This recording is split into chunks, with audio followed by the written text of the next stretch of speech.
Hello, now it's on. Thank you. Good evening, everybody. Thank you for being here. We will call the meeting to order, starting with roll call. Here. Here. Here. Here. Please join me and stand for the Pledge of Allegiance, followed by a moment of silence.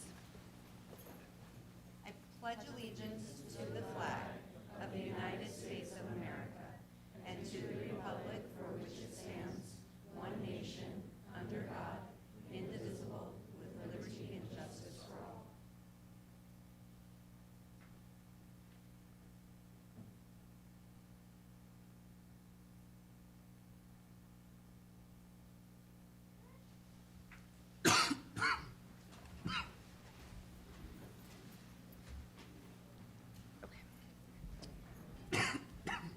Okay, we need to approve the agenda for the evening. Do I have a motion?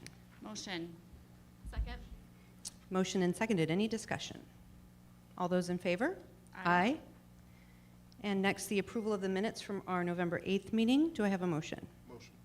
Second. Motion and seconded. All those in favor? Aye. Dr. Sprout, your report. Thank you, President Berrigan and governing board members. Here we go.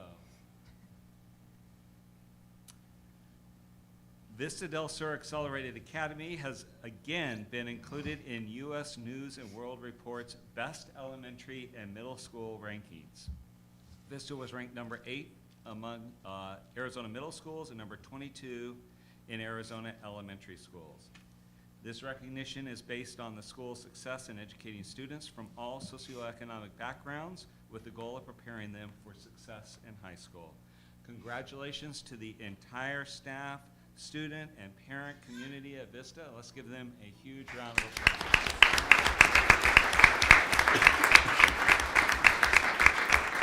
We've got a big Vista contingent there tonight.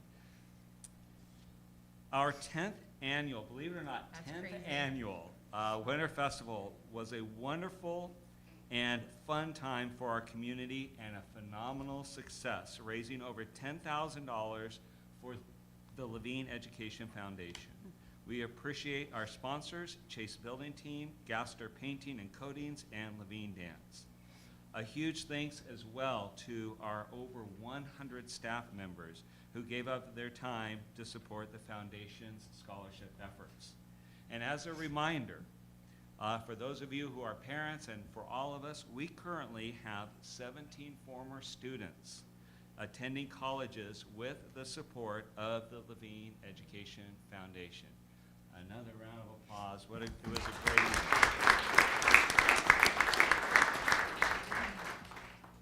Congratulations to Vista del Sur Accelerated Academy students Leah Thompson and Kirsten Smith, who were recognized by ASBA for their outstanding artwork. Leah took first place in the K2 division, and Kirsten was a finalist in the 7-8 division, and both students received gift cards, and Vista received a contribution to their art program. Both students had their artwork displayed. We saw this, Ms. Anderson, at the ASBA ASA annual conference, and will be displayed on the walls of the ASBA office in Phoenix and in ASBA publications. Congratulations to these two students, as well as Vista del Sur art teacher Emma Salger, who encouraged her art club students to submit entries for this contest. Kirsten, unfortunately, I don't think is able to be with us tonight. Is that correct, Ms. Epax? But Leah Thompson is here. Leah, you want to come on up? And Ms. Salger, if you could come up as well. Something for them? There we go.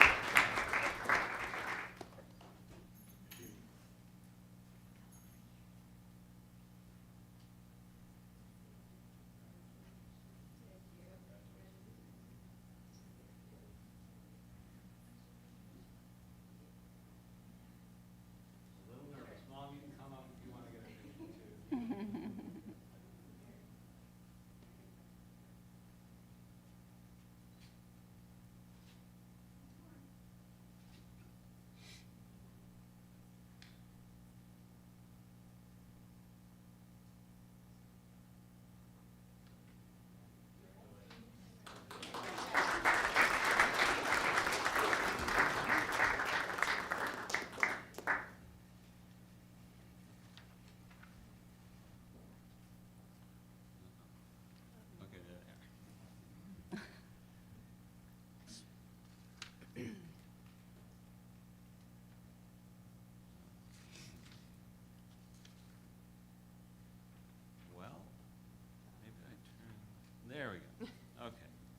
On Wednesday, November 15th, gifted education teachers hosted an engineering gifted family night at Rogers Ranch STEM Academy. It was incredible. The Arizona Science Center brought activities that encouraged students and their families to channel their creativity, problem solving, teamwork, and communication through hands-on engineering challenges and games.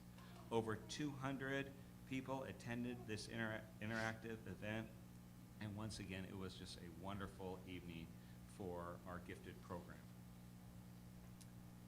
Several of our students, school resource officers from our schools, and staff members participated in the 13th annual Shop with a Cop event as part of our continuing partnership with the David Glasser Foundation. Students were paired with officers to help them shop at Target, to choose gifts for their families and themselves.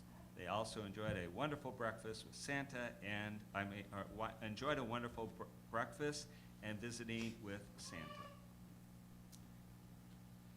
Paseo Point Dual Language Academy and Rogers Ranch STEM Academy celebrated their new names and their A labels with all school assemblies. It was great to see all of the students and many family members celebrate these achievements with their staff, and let's give them once again a round of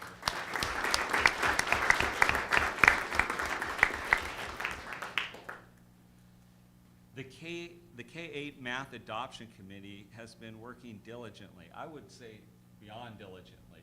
They have working incredibly hard at vetting potential math programs for our students and staff starting next year. The work of the committee has included presentations from 7 publishers, and they have now narrowed the programs to 2 choices.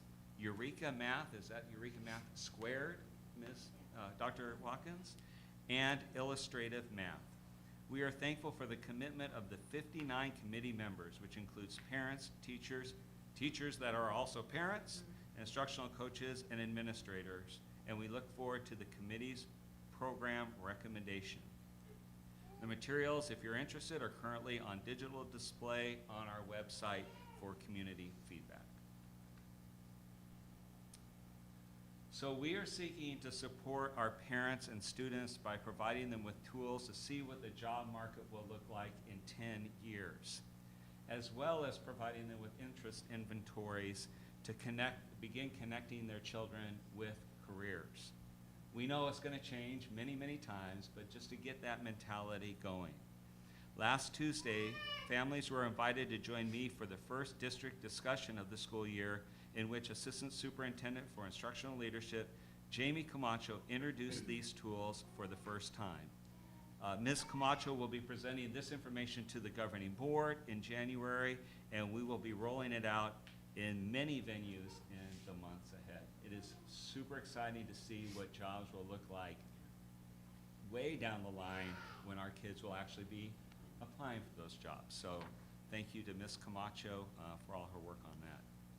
Speaking of moving forward in their lives, on November 16th, 70 students from Rogers Ranch STEM Academy visited Bioscience High School.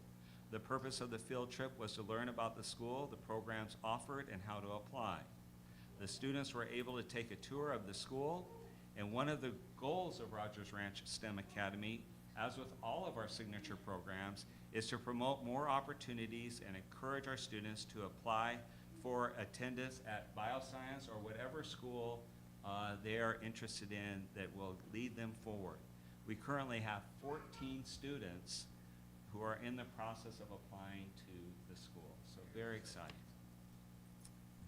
The National Association for Gifted Children held their national conference in Orlando in November, and 2 of our instructional coaches for gifted education, Kate Garris and Faye Utek, presented a session on 3 tasks. So we're going national, and thank you. I see Ms. Garris back there for representing our district so well.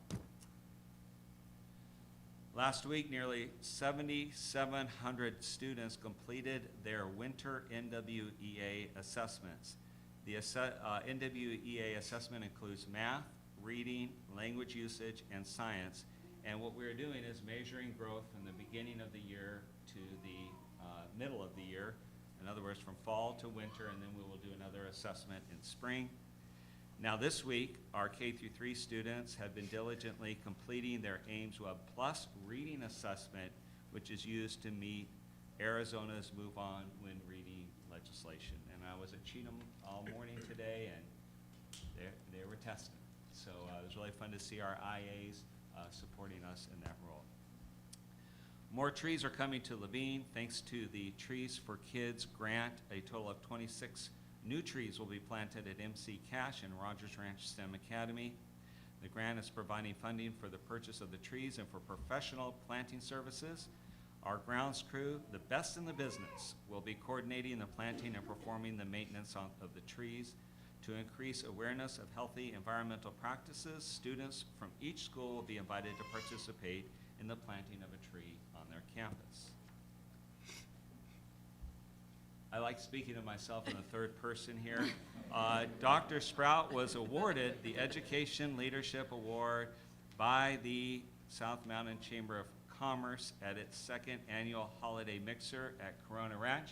I was actually ill and not able to attend, and so I asked Mr. Thomas to accept the award on my behalf. Here's what it looked like. Eddie, just click one more. There he is. They said short remarks, thanks, and apparently he did a 30-minute speech about himself. And so, so congratulations, Mr. Thomas, I guess.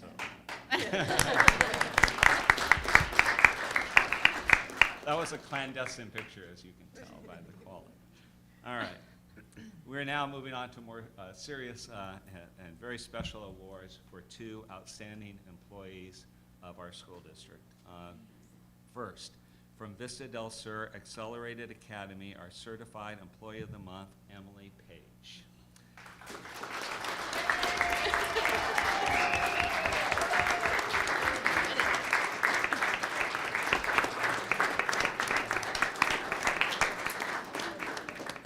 So come on up, Emily, and I'll read this. Now you got to remember, I was telling Emily earlier, I just read what I'm given. So, but how long has Emily been serving our students? So long that she had to complete a handwritten paper application. Thank you, HR team, for that piece of humor. Now in her 15th year in Levine, hired out of college in Michigan.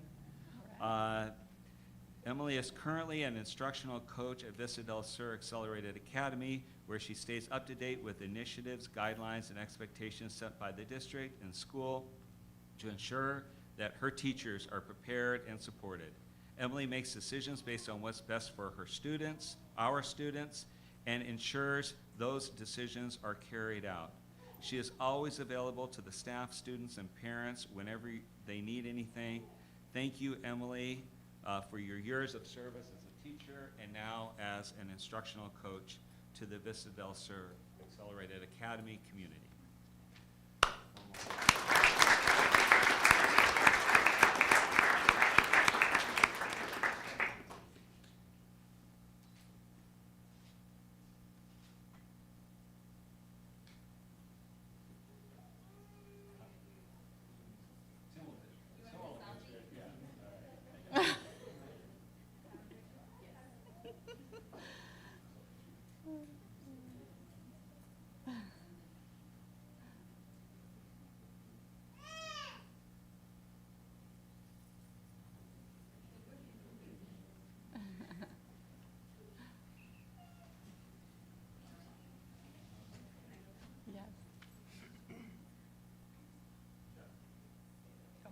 Oh, I'm sorry. Thank you. And now a few words from Jessica Epax. I have a lot I can share about Miss Page. I really want to talk about her cats and that she's a cat person, but I won't because I know she won't be happy about that. But I have had the pleasure and joy of working with Miss Page for many, many years. Seeing her as a teacher was one of the greatest blessings, and now as an instructional coach. If you walk across or around Vista's campus, everything you see, Miss Page will have a hand in. She is the backbone of our campus. She's one of the hardest workers I have ever met. She just pours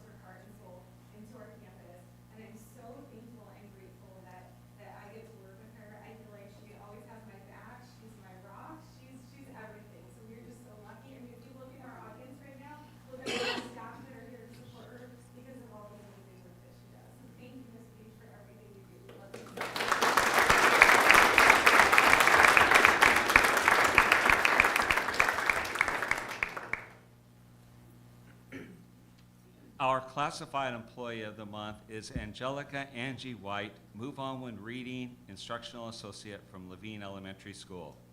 In her third year as a Move On When Reading Instructional Associate, Angie has gone above and beyond, dedicating her time and energy to ensuring that every child has the opportunity to discover the joy of reading.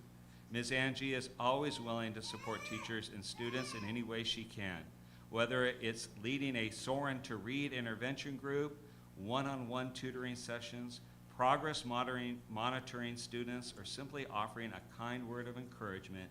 Ms. Angie has become a valuable member of the Levine Ohana. The relationships that Ms. Angie has built with the students is a crucial part of her success. The students know that she cares about them. They respect her and always give her their best effort. We are so thankful to have Ms. Angie as part of the Levine team, and specifically at Levine Elementary School. Angie, please come forward.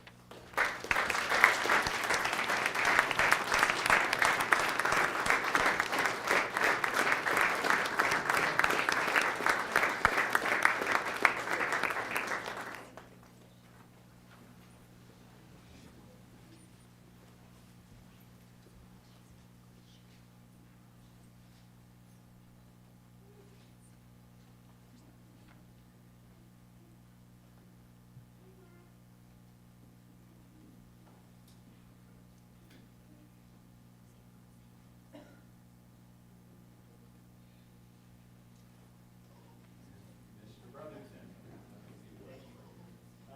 Miss Angie is a tremendous employee at Levine Elementary as a Move On Learning Instructional Associate. She builds relationships with our youngest readers on campus. This week, as Dr. Sprout mentioned, she's in the midst of Ames Web Plus progress monitoring, and just to watch students put forth the hard work and effort, they do it because they want to impress you. That's what it is. So, on behalf of Dr. Kaplinger, Mrs. Smith in the back, and the rest of the Levine Ohana, congratulations.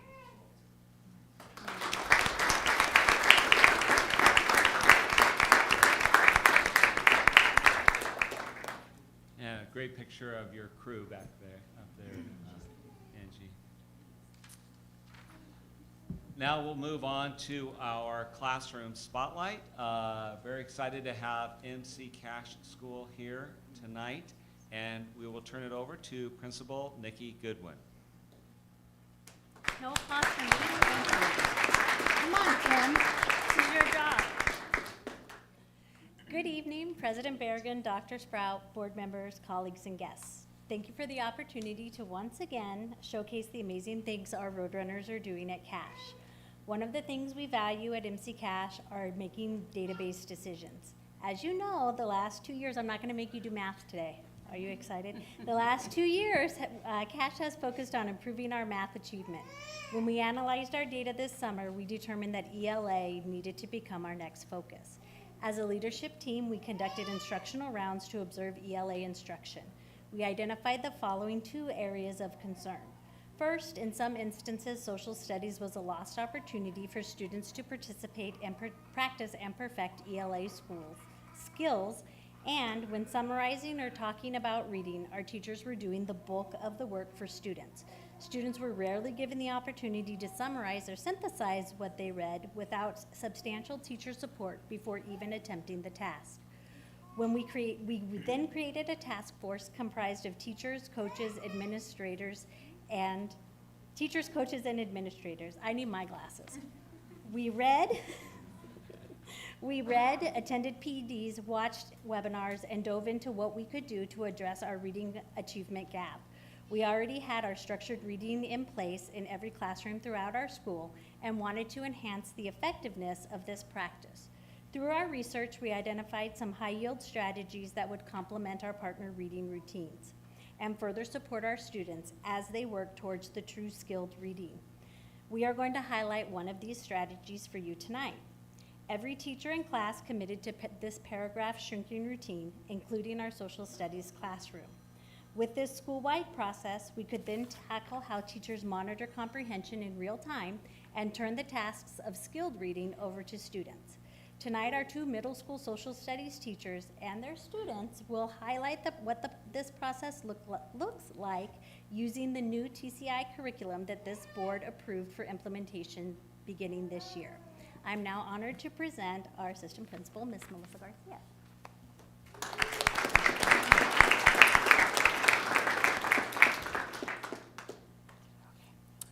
All right. President Berrigan, Dr. Sprout, and members of the board. As we know, reading is complex, and for many, learning to read is a challenge. What we do know is that there are many strands of reading, both interconnected yet independent of one another. These strands can be viewed in two components: word recognition and language comprehension. Within word recognition, we address foundational skills such as phonological awareness, decoding, and sight recognition. The language comprehension strands consist of background knowledge, vocabulary, language structures, verbal reasoning, and literacy knowledge. When all of these strands intertwine, it results in skilled, accurate, fluent reading with strong comprehension. Becoming a skilled and proficient reader does not happen overnight, and it certainly does not happen without consistent practice. At CASH, all of our students participate in structured partner reading. Every day, across the content areas, beginning in kindergarten, students participate in structured partner reading. So this year, we wanted to find a way to make sure that students had explicit structure for summarizing text. So to address this, we have added a new component called paragraph shrinking. To give you more information about partner reading and what paragraph shrinking is, it is my pleasure to introduce you to CASH's 7th and 8th grade social studies teacher, Mr. Brian Kelby.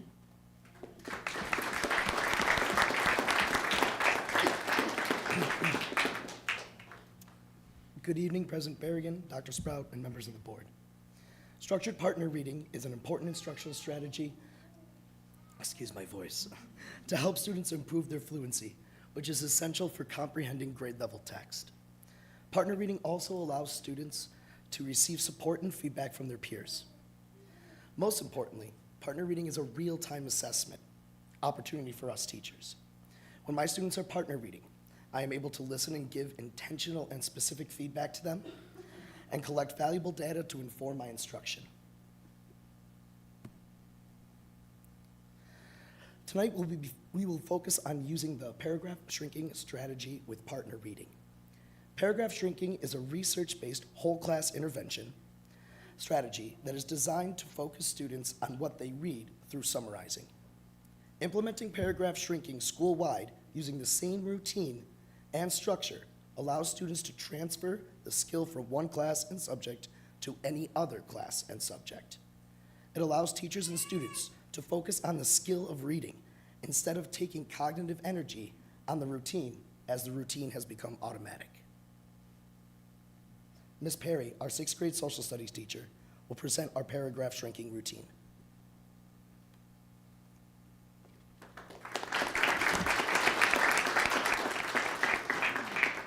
Good evening. What does paragraph shrinking look like? After strategic partnering, we are going to have each partner take turns with the partner to read. Each partner will take turns being a coach or a player. Now the name coach player, that can be changed to really meet the grade level that you're serving. So you could do something cute like milk and cookies, chips and salsa. Older grades, we're coaches and players. So the first thing that we're gonna do is we're gonna assign them partners, assign them roles, and then partner A or the player will read to the coach. After the first student, the player reads, each section, the player will stop in order to summarize the main points of reading. The coach, after listening intently, will instruct the player to name the most important who or what of the paragraph they've read. Afterwards, they'll ask the player to name the most important thing about that who or what, kind of getting to more specific details. And finally, they're going to be asked to say that main idea in 10 words or less. Afterwards, the partner and the partners, players and coaches, will switch roles. The reader will now coach, the coach will now read. After switching roles, They'll give each other feedback. Coaching prompts. It's very important that students know what they're looking for as their partners are reading. Common errors would include summarizing the text incorrectly. In that case, the coach will ask the player to check it. At that point, the reader will go back to the text after maybe receiving a hint or after being coached to get to the correct answer. Another common mistake is summarizing using more than 10 words. If that is the case, then the coach will ask the player to shrink it in order to get to the main idea. We are now going to have our students help you learn this routine by pretending to be coaches and players with you. Our 6th grade students will help you learn about the Han Dynasty, and our 8th grade students will be reading about the Civil Rights Movement. Let's do our thing.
That concludes our presentation to the board. Thank you for once again giving us the opportunity to showcase our wonderful students.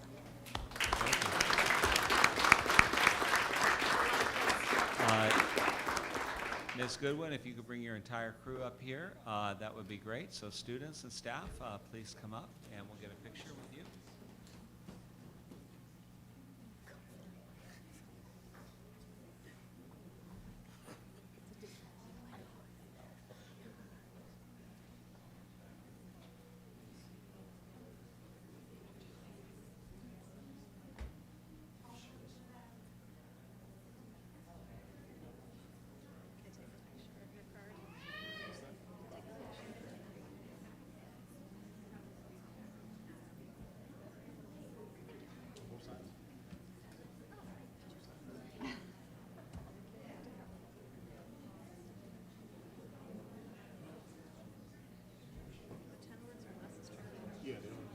I know, they're like, wait, did you hold the book? You gotta have two hands to do it. They have to Parents, feel free to come on up. I know. And then you just think about it because if they're saying a word tonight, it's like a two-syllable word. Like, are they gonna use two fingers or one finger, right? Like, it's really good. Makes them think.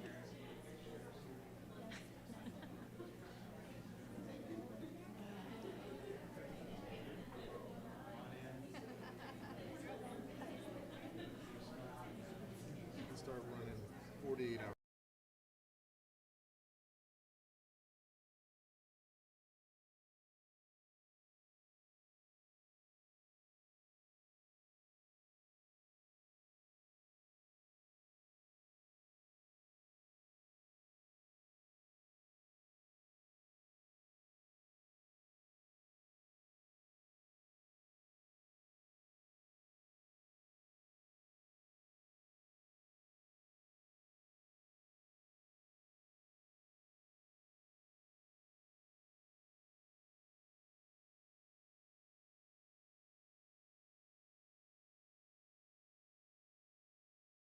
And then I just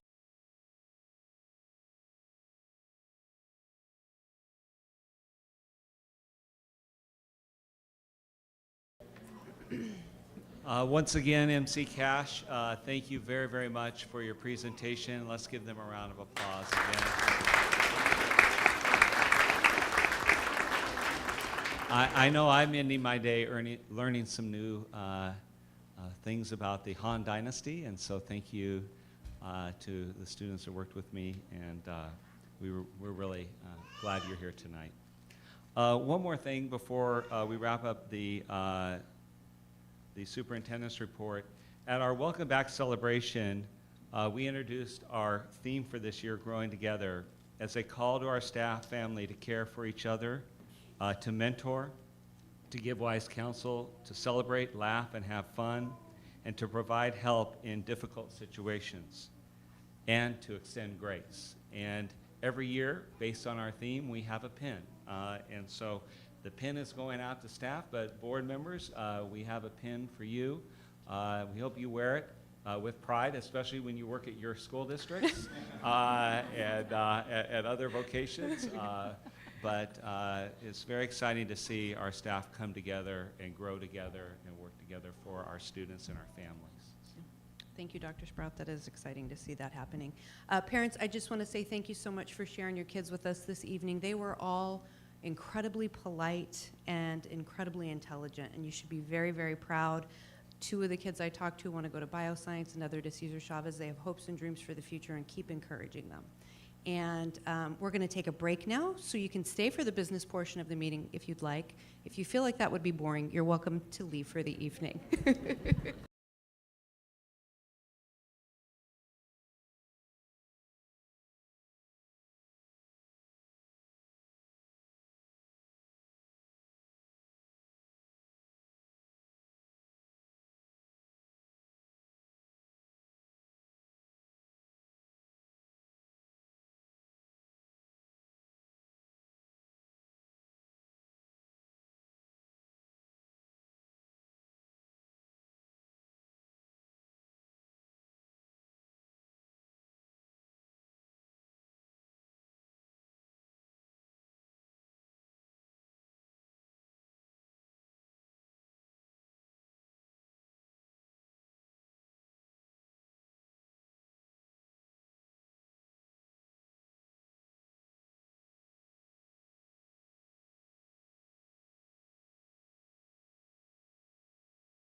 challenge in her work when Esther began, and has done an absolutely incredible job. So without stealing any of her presentation, we have a full overview of the history of ESSER funding and how we're moving forward. Tim will also be talking about staffing as we move forward. So Nancy, thank you for everything you've done and for this presentation. All right, thank you. Good evening, President Berrigan, members of the board, Dr. Sprout, and guests. So tonight I'll be providing an overview of our ESSER COVID relief funds. Congress created ESSER funds as a way to provide financial relief for K-12 schools during the COVID pandemic. At the start of the pandemic, Congress created the first round of ESSER funds, which was ESSER 1. These funds were available to schools to spend up until September of 2022. Then ESSER 2 was created after that on December 2020, and those were created through the CRSA Act, and those funds just ended for us this past September, so September of 2023. And finally, ESSER 3 was created through the ARP Act, and we currently are in the final year of these funds. ESSER funds provide high flexibility with the purpose of addressing, oh, I don't know what I did. Sorry. For the purpose of addressing and the needs of the districts as a response to the COVID pandemic. This is an overview of what the Levine's portion of the ESSER funds were. So the states were allocated the funds, and then the states ended up passing those on to LEAs, to the districts, depending on their proportional share of Title I for fiscal year 20 and fiscal year 21. So as you can see, our ESSER 1 allocation was $1.12 million, our ESSER 2 was $4.58 million, and our ESSER 3 was $10.25 million. So this was a total of about $15.95 million that we had to use during these past 4 years. When we started planning for this money, we knew that this was one-time money, so we wanted to make sure that as planning went on, we always kept that in the forefront, that this was one-time money and it wasn't going to come again, hopefully, for the pandemic.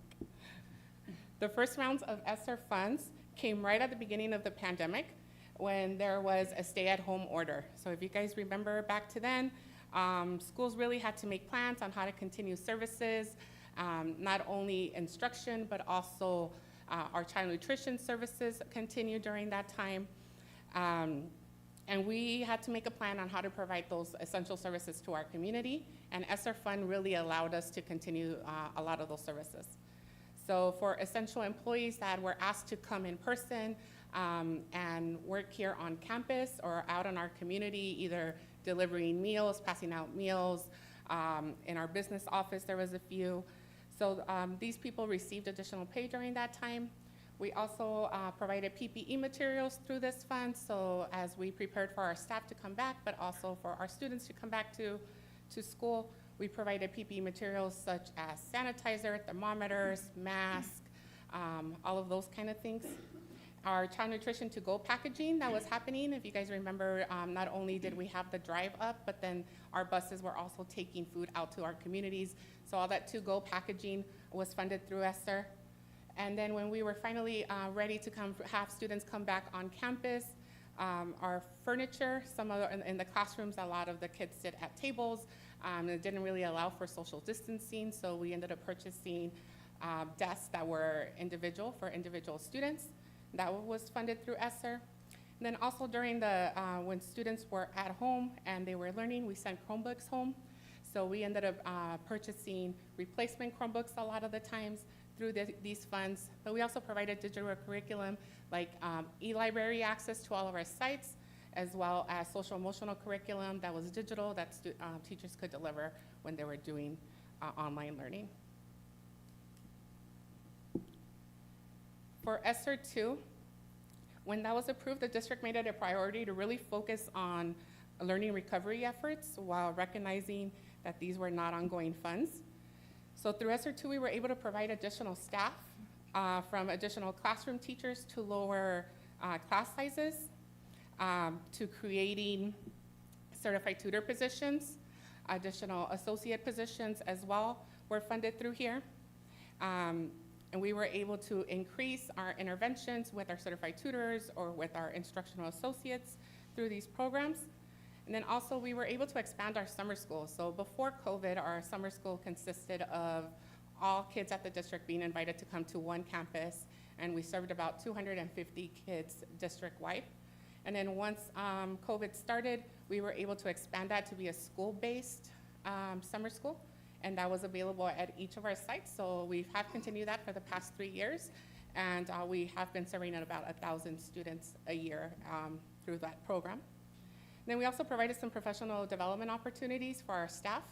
So our Spalding training, that was a 40-hour in-depth Spalding training that was provided for our K-3 teachers and then also our resource teachers at all of our sites.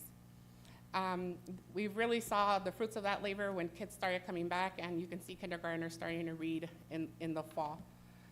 For strategic planning, we ended up providing all of our sites funds to bring in staff during the summer of 2021 for strategic planning. And this was the first year, the summer before everybody came back, and we weren't doing online learning at each campus. We were just doing it through the LOA. So the strategic planning provided opportunities for staff to really go over what that was gonna look like and any protocols that had changed during that time. And then I did forget to mention that ESSER II was funding the LOA completely, so all of the staffing, all of the programs that were for the LOA, so all of our distance learning that happened through the LOA was funded through ESSER. Our steering curriculums, we did have some textbook adoptions that were funded through ESSER, such as our science adoption. And then we had some learning software that was really meant for the online learning for the Nearpod that was initially used, and it's still being used in classrooms today, as well as Canvas for the LOA. And our district assessments like NWA that just happened this past week, that's funded through here as well. And we did purchase additional PPE materials through ESSER II, and those were just the Clorox 360 machines. Those are still being used, but they allow a fast sanitation of a classroom, or we also use it for our buses. So it's kind of a breakdown of what those ESSER II expenses were. So the total grant was $4.58 million. And as you can see, about 46% of that was for staffing and 25% for curriculum.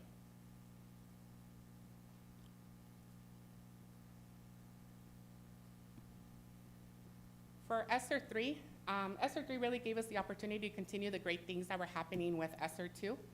So supporting our staff with instructional staff or support staff, that continued to happen. We added additional SPED staff that might have been hired a little earlier than we had anticipated. We were able to just bring those on and provide smaller caseloads through ESSER as well. We were able to provide a school nurse, an additional school nurse, district nurse, through these funds to support our schools. And we continued with the classroom reduction. We continued with classroom teachers in order to reduce the classroom sizes as well. The summer school has continued through ESSER III. We have received additional grants through the governor's office for the past 2 years. However, ESSER III has still played a role. They haven't paid for the whole summer school. ESSER III has still been paying for some of that summer school as well. And then our curriculum, we continued with some textbook adoptions. The latest one was the social studies adoption that was funded through here, and as well as the learning software Nearpod or the ALEX program for the All-Star Superintendent's Math program. That is also through here. And we continue to use our SEL curriculum, so those were also updated. Our district assessments as NWA and Ames Web is also through here. And then our extended school year program, we do provide that for our special education students. And that only happens for select students, and they're selected through the IEP process. And then we had some tech capital items as well.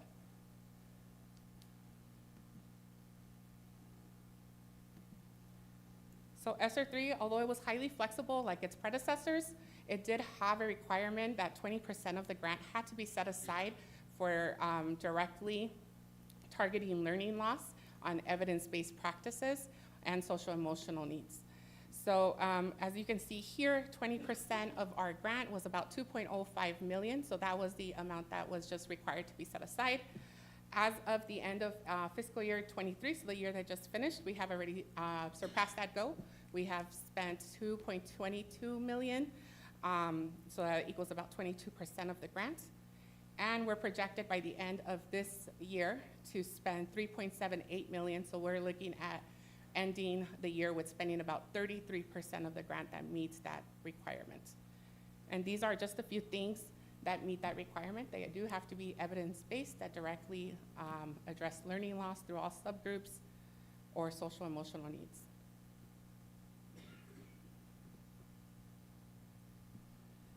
So these are the expenses for ESSER 3. This is from fiscal year 21 to fiscal year 23. These are all the expenses that have already happened. It represents about 60% of the total grant, and it equals 6.13 million. So as you can see, staffing is our largest category at 64% of the grant, and then curriculum is our second with 25% of the grant. And that was spent on those things that I had mentioned before.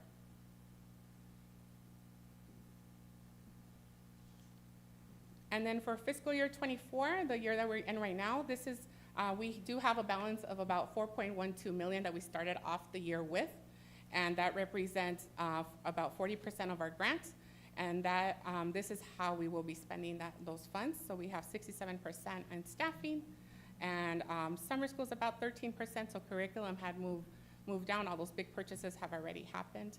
And then you can see that the rest of that is the assessments, the curriculum, extended school year. We do collect some indirect costs from all of these grants, but then also we do have a contingency of about 6%.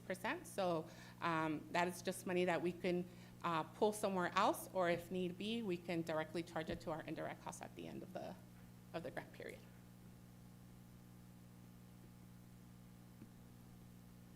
So for preparing for life after ESSER, we've been preparing for this since we received the funds were first given to us. Over the past 4 years, we've had 50.95 million in ESSER funds, and we knew this was one-time money during that time.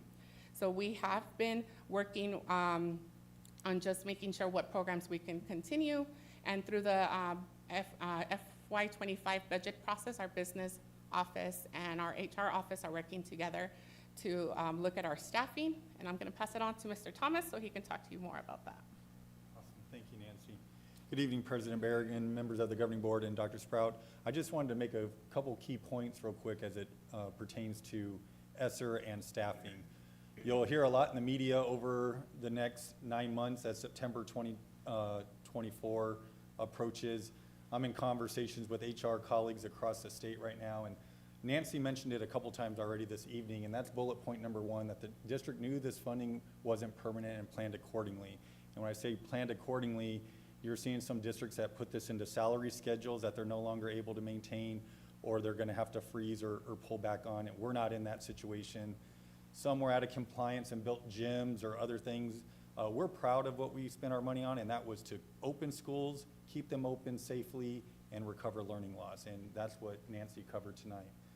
So some of the other key points, as a district, as we look towards next year, there are some ESSER-funded positions that will be absorbed into other funding sources. So Charlie and I have been looking with a holistic approach at the district, the cost and benefits of certain positions, as well as the district needs, and those decisions are being made right now.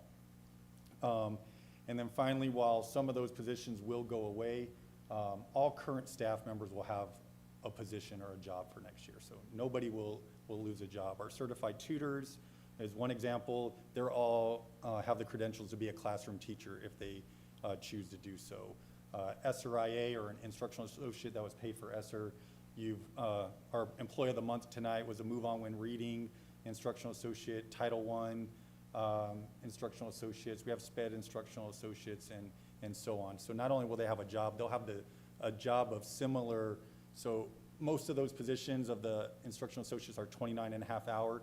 It won't be, well, yeah, they'll have a job as a 10-hour crossing guard. They'll have the similar hour in position that they currently have, and we're preparing for that right now as well. So I just wanted to address those key points, and then that concludes Nancy's presentation, pending any questions from the governing board. Any questions? Thank you for all that work. I know it was a lot of money, but it was a lot of work behind all of that from a grant management perspective, so we appreciate your work, Nancy. Thank you. Okay. Yeah.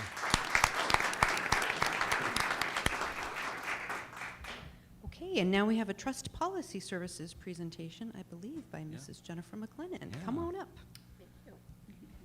So Jennifer McLennan is a name that we all know. She has guided our district and our governing board for over a decade, taking us through some challenging times, the good times, but always has provided the wisest counsel, and is now here on behalf of the trust to discuss their model policy program. So Jennifer, it's a pleasure to have you here tonight. Thank you so much, Dr. Sprout, for the kind words, and thank you, governing board members, for having me out today. I have to say that when I retired last year and gave up most of my clients, including Levine, you all signed a certificate for me, and I have that in my office, and it's very precious to me. So thank you for your acknowledgement.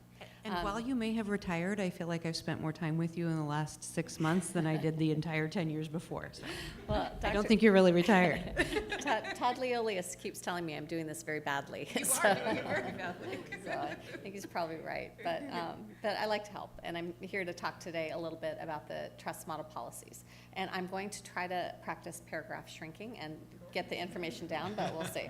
So the trust created the model policies in response to requests from the members. You all are a member of the Arizona Risk Retention Trust. It's a pool, an insurance pool made up of different school districts. It's run by the school district members. So the board, similar to your board, is made of district administrators primarily. And those individuals asked the administrators of the trust to create policies, a policy manual from scratch. And the reason they did that was really twofold. They saw a need in the community to have a little bit more streamlined policy manual, to have it be in a numbered system versus letter, just to make it smaller. So there's about 220 policies versus the 600 or so that you're currently operating with. And the second reason was there was a gap in coverage, or there was a risk that there would be a gap in coverage because some school districts were leaving their current policy provider, and the trust wanted to make sure that there was a safety net underneath them, because trying to minimize the risk of the districts that were choosing to leave without having a regular provider of policy services would create risk for the whole pool. So those are the reasons why it was created. It's nonpartisan. It's intended to look. We had two strategies in creating it, looking at whether a policy was required by law or whether a policy would minimize risk. It was 4 law firms that developed it: my own, Gus Rosenfeld, Udall Shumway, Wright, Welker, and Paoli, which is the primary law firm that defends districts when they are sued, and then Denise Baton at Deaconcini McDonald. So those are the 4 law firms that created it. Again, it's customizable, it's easy, it's very user-friendly, has a numbering format. There are 5 chapters. Chapter 1 is district governance, so those would be the policies that relate to your open meeting law obligations, how you create board agendas, your conflict of interest policies, policies that relate to the board. And then also in Chapter 1 are all of the EEO policies, so anti-discrimination, Title IX, those important obligations that you will have under state and federal law. Chapter 2 is administration. It's 2 policies: what the superintendent duties are and how you evaluate him. Chapter 3 is business operations. That covers a gamut, so it goes from the finance aspects down to food services, transportation policies, policies that would apply with record keeping, safety monitoring and safety and control policies. Your technology policies are all in that section. Chapter 4 is HR, so it covers your employee groups. We merged the policies so you have one employee evaluation, one discipline policy, one code of conduct, rather than splitting it up between your certified and your classified, which is how your current manual reads.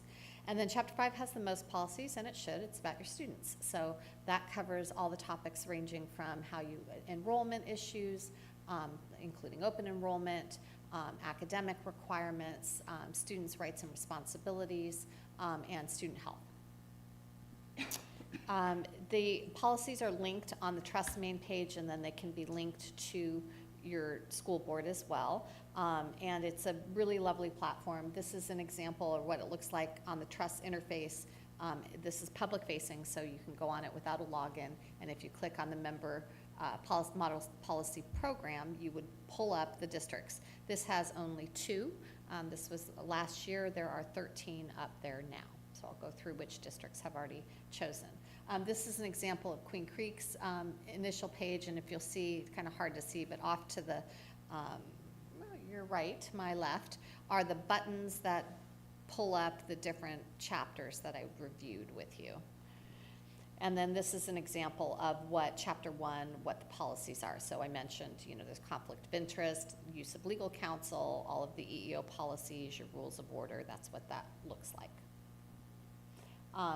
The district can customize this however you want if you choose to go down this path.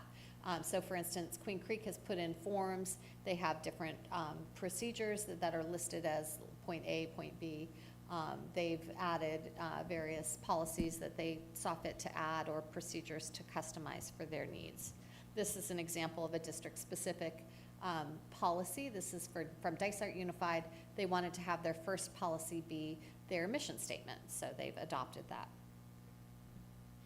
These are the current model policy districts. 13 of these are up and running. Some of these are in the process of coordinating and moving forward. So this is not a complete list. We had Agua Fria vote this week. With respect to larger districts that are choosing to move forward in the metropolitan Phoenix area, they include Mesa, Chandler, and Gilbert this year. And so those districts have indicated their intent to move by the 24th. Currently, largest users would include Dysart Unified, Flagstaff Unified, Queen Creek. So those are some of the bigger users currently right now. Kyrene. I've been blessed. There hasn't been any major problems. We haven't found any major bugs. I worry about that all the time, right? But we haven't had. We had feedback, and some districts customized. So for instance, Kyrene wanted a policy related to who could accept service of process, because that was something that they wanted to have their board secretary have that, and they wanted it to be in policy, and that wasn't one that the trust offered. So again, the managing of this, if you choose to move forward, is, well, I'll kind of go through it, but the cost is about $500 to join. The cost for transitioning, you would primarily work with your prepaid legal counsel. If you chose, you could hire me through I still maintain a relationship with Gust. As Todd said, I'm doing poorly at retiring. But you could use me to do that since I'm familiar with your district. You could use my partners. You can use whoever you want to help you with legal questions related to the policy manual. And there's generally 2 places where that comes up. In the HR policies, you want to be real careful with your leave. You don't want to leave anything that off the table that your employees are entitled to currently. So making sure that everything is captured. And your district, any district's leave policies are super customized. And then I think that there is some nuances with respect to some of the, Chapter 3 is pretty cut and dry, but trying to make sure some districts have, for instance, put in more specifics about the superintendent evaluation. Some districts have put in more specifics about how to communicate with the board. So there's some customizing that can be suggested or that may be taken if you once you start reviewing. And then Chapter 5 has various places where you might need some legal input just to make sure that you're, for instance, your academic credits for them to move on is a specialized process for most districts. So there's some specialization. Your open enrollment priorities would be peculiar to Levine. So those are areas where you have to kind of look and make sure that you're capturing everything that you have existing. How would you transition? You'd preserve your existing policies, notify the trust of your intent. Your board would need to approve the model policy agreement, which I have sent to Dr. Sprout. So you could do that whenever you choose. Provide the trust with the executed agreement. We issue a purchase order, and then you begin reviewing. I'm going to talk a little bit about, and then once you've reviewed and provided, you would notify your existing provider of your intent to cancel. And then give the policies to us, and we get them uploaded onto that microscribe platform. I really, really love the platform that we're using. Worked out very nicely that that we're using that. It's very searchable. I've started doing my legal research with it. If I don't know where something is, I type it into our trust platform and can find the policy, and then the policies have listed the statutes. So it's a time saver for me, and it's very, very user-friendly. I'm going to be in charge for the next 4 years at least of doing updates for the trust. What that means is that the trust already has lobbyists that monitor legislation, and so this past year I helped connect with them, monitor the legislation. Once our governor had finalized her vetoes, I looked at what was left, and we created policy updates for that. And we're doing the same process that we followed in creation, so I vet those with the 4 law firms that I discussed previously, and anyone else who needs them to look at them. We have a policy event, a policy governance summit that's planned for August. We did one last year. And you know, it's important to note that you all can choose to remain a part of your existing policy services organization if you choose for membership, but not policies. So ASBA has a membership organization that you can be a member of, but you don't necessarily need to choose the policies. So if it's important to you to maintain those contacts or those the platforms that ASBA has, for instance, Bolts training, whatever you want to remain a part of, that is a choice for your board. The trust can provide any assistance that you want in terms of transitioning. Dr. Sprout has a very sophisticated cabinet. I've worked with many of them, so I don't think you'll need an outside person to make the choices. But what most school districts do is they take the policies and kind of divide them up into different areas and have those cabinet level members be responsible for making the initial decisions. Then it's reviewed by cabinet as a whole. We review it, legal counsel reviews it, and then it would come to you. And if you choose to do that, it can come to you in any manner that you want. It would be wise to pick a date certain. So if you choose to go down this path, for instance, July 1, 2024, July 1, 2025, have it be at a date certain, so that you don't have you don't want your feet in 2 worlds, right? You don't want to have existing policies, 2 sets of policies applying to your staff. And so those are next steps. We have tons of material on the website. There's some fancy videos. There's whatever you want. But I am here to answer any questions that you have whatsoever. And I also have a very lovely employee, Lillian Lee, who worked at ADE and was a teacher at Flowing Wells. And so she's got a heart for education, and she's of assistance as well to you and your team. Very good, thank you. I have a couple questions. And my main one was in terms of kind of crosswalking and moving from the old system to a new system. And you answered a lot of that, but is it pretty clear? I can see the structure is fairly much the same as the current system in terms of the 5 main categories, although there's others, but is it a kind of a clear crosswalk for everyone? So this policy used to be this and it's now this, to kind of expedite that? We have materials that would help with that. Okay. So I have materials that do, that we can assist and provide you that do a crosswalk in between the standard policies that ASBA has and the trust model policies.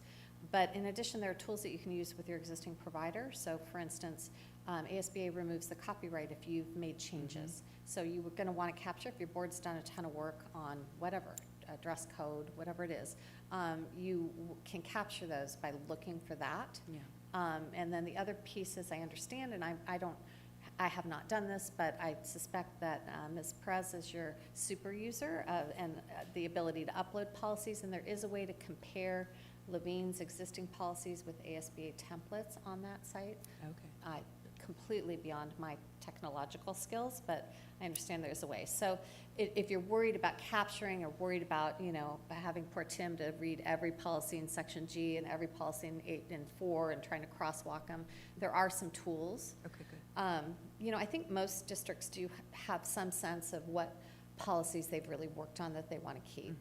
And I think most districts that are moving through this are finding it to be, how often do you really go read your policy manual? So you have to go kind of top to bottom and read it all. And so that's helpful to figure out what you do want, what you don't.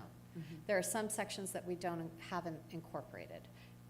Again, the intent was to streamline, and then districts can customize. So for instance, most of section K and L are not in anywhere.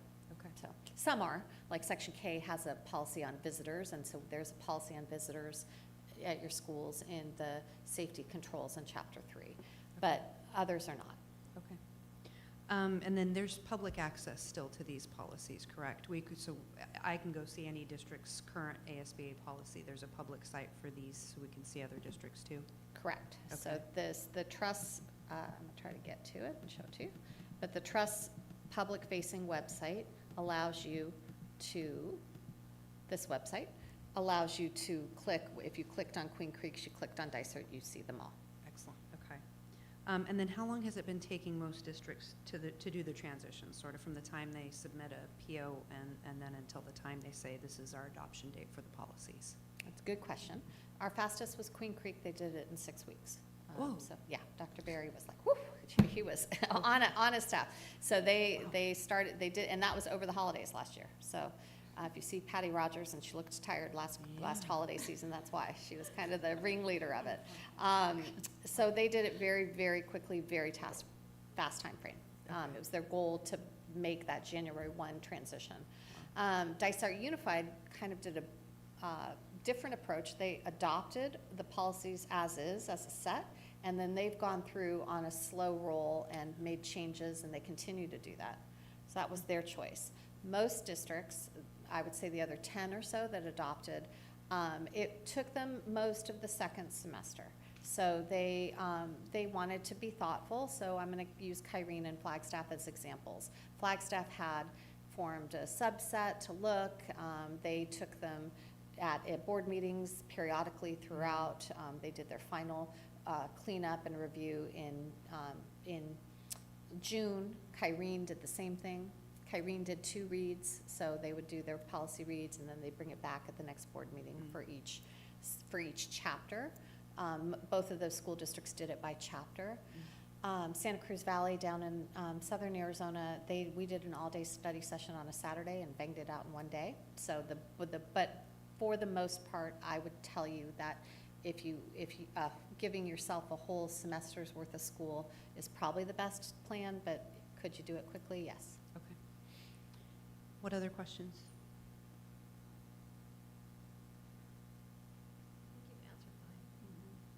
Good? Okay, All right. Well, I'm very, very pleased to be able to present to you tonight. Thank you very much. thank you. We appreciate your time. And I hope I managed to shrink. a You little. did, you did a great job. You get an A+. I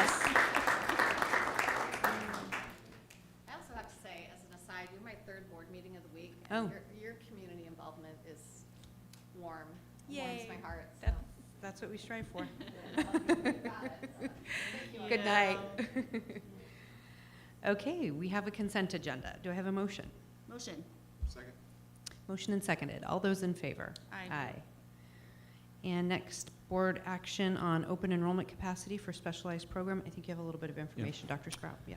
So Arizona statute allows governing boards to establish an open enrollment capacity for the district's specialized programs. By establishing open enrollment capacity for specialized programs, the board ensures that the district maintains sufficient staffing capacity to serve the needs of the residents of our community. It also helps to make sure that we have sufficient staffing to meet anticipated growth in our community. The ratios that you see in this agenda item align with our attached in board docs district regulation on student staff ratios for special education classes.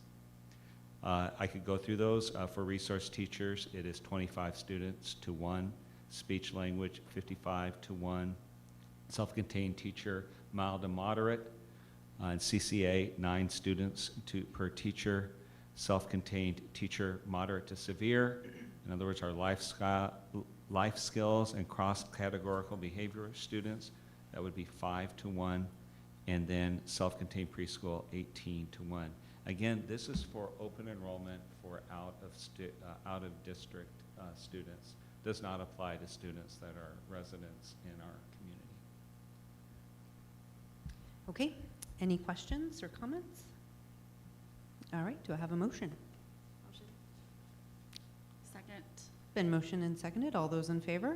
Aye. Aye. And on to comments from the board. Mrs. Abeg.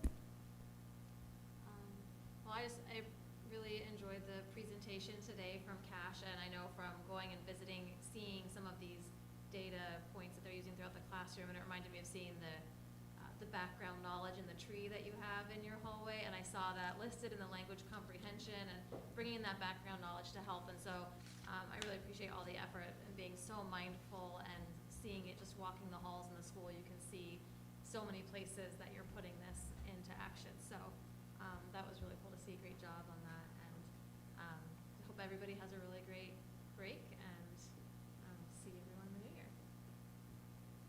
Dr. Watkins. Not much, just can't believe we're halfway done with this year already. It's like, wow. Just have a great break and come back refreshed and keep doing the best we can for these kids. Anderson. And just a thank you to everybody who was involved in putting on the Winterfest. It was always great to see the community out here being involved in all of that great community feel. So thank you for that, and enjoy your Christmas break. Spend time with your family and have a safe holiday. Well, I just want to say high school is different for my daughter than K-8 was. I would like for her to be back in an elementary district. Things were a little lighter and easier. But she is incredibly well prepared because of the education that she got here in this district. And I know that we give that to every single one of our students, and it just makes me so very proud. And she's proud of herself and proud of what she's achieving in school, and just makes me even happier. So Merry Christmas to you all, Happy New Year, and let your hearts be light this break. Okay? We have our next meeting, January 10th. Come back, it's a Wednesday, as if you have a choice. You're gonna adjourn. Oh, yes. Adjourn the meeting. Motion. Second. Motion and seconded. All those in favor? Aye. Aye. Now you can leave.